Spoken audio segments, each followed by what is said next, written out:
Amis du jour, bonjour, c'est Jean-François du Web et la Tortue. Bienvenue dans ce nouvel épisode des Actus de la semaine, le condensé de l'actu social média. On est parti avec une grosse partie de l'épisode qui va être dédiée encore une fois à Twitter. Bon, comme je vous le disais la semaine dernière, 50% de la masse salariale a été licenciée chez Twitter depuis le rachat d'Elon Musk et sa prise de pouvoir. Il a notamment radié l'équipe d'administration quasiment dans sa totalité. Pour rappel, il s'était appuyé sur SpaceX, notamment via ses algorithmes pour décider de qui il allait licencier ou pas. Problème, il se rend compte après plusieurs jours que des personnes qui étaient productives et qui avaient un travail de qualité n'auraient pas dû être licenciées. Et oui, il y aurait eu des erreurs commises lors des envois de mails de licenciement ou courrier. Et en plus de cela, ça va finir en justice puisqu'une partie des salariés qui ont été licenciés, notamment Emmanuel Cornet, Justine Decker, Jessica Pan, Gray Kindle et j'en passe, ont été licenciés dès le 3 novembre sans préavis, c'est-à-dire que ça ne respecte pas la loi. Eh bien, ils ont décidé de porter plainte le 3 novembre 2022, donc ça fait déjà 10 jours, mais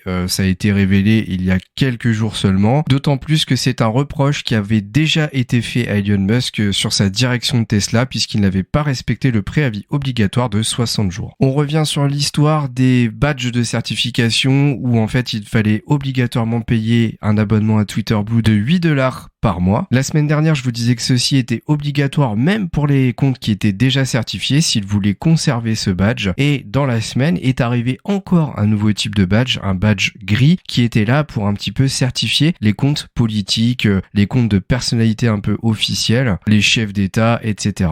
Et donc durant la semaine, ces badges ont été ajoutés, puis retirés. En parallèle de cela, l'ajout de Twitter Blue avec l'abonnement à $8 pour obtenir le badge de certification bleu est arrivé. Mais finalement, marche arrière d'Elon Musk qui décide de maintenir le badge de certification aux personnes qui l'avaient déjà avant l'arrivée de cette option. Ils vont donc pas être obligés de payer pour le conserver. Et finalement, au 13 novembre, donc aujourd'hui au moment où j'enregistre ce podcast, eh bien l'ajout des badges de certification via Twitter Blue est en stand-by. Pourquoi ? Eh bien simplement parce que grâce à ce nouveau type d'abonnement, eh bien même les faux comptes peuvent demander l'ajout de ce badge de certification, ce qui fait qu'il y avait une prolifération de demandes de badge de certification via Twitter Blue qui étaient validées, alors que ce sont des comptes qui sont certainement des bots derrière ou des choses qui sont totalement automatisées. Autrement dit, personne n'est vraiment physiquement présent pour gérer ce compte. Et donc en attendant que ce système d'obtention de badge de certification soit amélioré et un petit peu plus sécurisé, eh bien pour l'instant vous ne pouvez simplement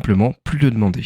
Alors avec l'arrivée de ce nouveau Twitter Blue à $8 par mois, c'est pas simplement le badge de certification que vous pouvez obtenir, mais d'autres avantages bien entendu, notamment des tweets et réponses aux tweets affichés en priorité dans le fil d'actualité, une diminution de 50% des publicités affichées et la possibilité de publier de plus longues vidéos, ça je vous en parlais déjà la semaine dernière. Et juste avant de conclure sur cette semaine liée à Twitter, sachez qu'Elon Musk a littéralement annoncé que de toute façon, dans la confusion totale qui régnait en ce moment sur le réseau social, et bien que cela allait durer encore pendant plusieurs mois, puisqu'il avait pris la décision un petit peu radicale, je dirais, de utiliser Twitter pour les semaines à venir comme un bac à sable, et que donc ce n'était clairement pas les dernières fois où on aurait des ajouts de fonctionnalités qui seraient littéralement supprimés dans les heures suivant leur déploiement. Et donc sachez que dans les tuyaux est toujours envisagé de casser cette fameuse limite des 280 caractères, ce serait vraiment historique, et peut-être que ça fera partie des fonctionnalités bac à sable entre guillemets, c'est-à-dire qu'elles verront le jour mais qu'ensuite elles seront retirées quelques semaines plus tard. Allez, on passe à Instagram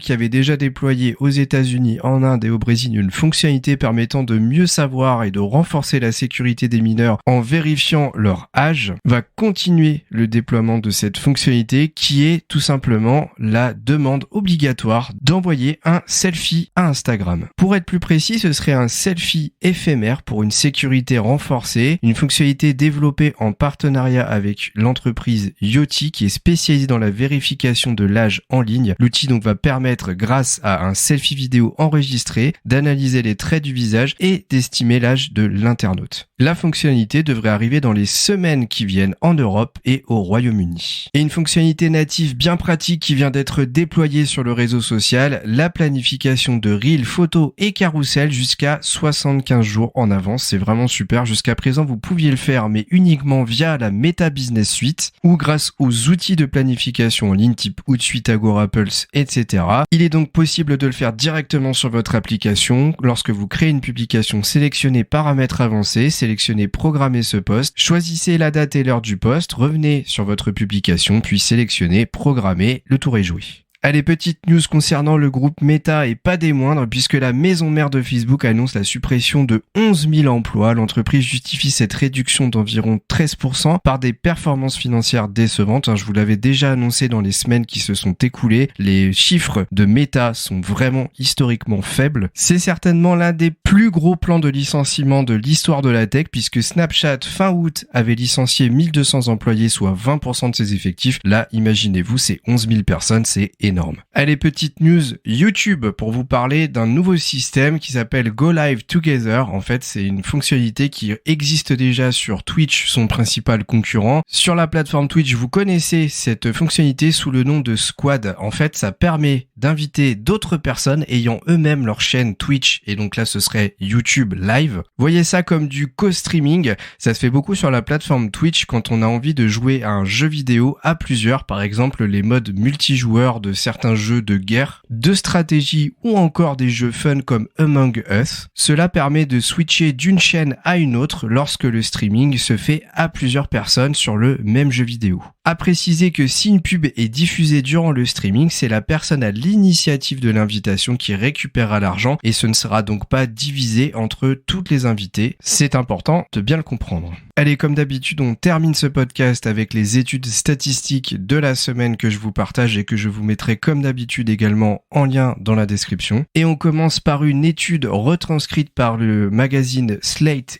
FR qui montre une étude expliquant que les enfants passent en moyenne 50% de temps en plus sur leur écran depuis 2020, soit depuis le Covid. Les statistiques ont été publiées par JAMA Pediatrics, réalisées de janvier 2020 au 5 mars 2022. Je vous laisserai aller regarder ça, ce sera en lien. Et enfin, non pas une étude, mais plutôt un outil qui va bien vous servir, j'espère, si vous êtes dans la communication. C'est un calendrier marketing de l'année 2023 qui vous donne les dates clés pour trouver des sujets à vos posts sur des jours bien particuliers. En voici quelques exemples. On a la journée mondiale du braille, la journée du popcorn, la journée du câlin, la journée mondiale de la protection des données, journée du puzzle, et il y en a plein d'autres comme ça. Je vous laisserai aller le regarder. Ce sera sur le blog du modérateur. Et voilà, on arrive à la fin de cet épisode avec encore une fois une semaine marquée énormément par les actus de Twitter. Pas étonnant. Et ça devrait continuer encore pendant au moins quelques semaines. Et bien sûr, comme d'habitude, n'hésitez pas à mettre 5 étoiles sur notre chaîne de podcast puisque ça aide la chaîne à se rendre plus visible. Merci de votre écoute et à très vite pour un nouveau podcast du Web et la Tortue.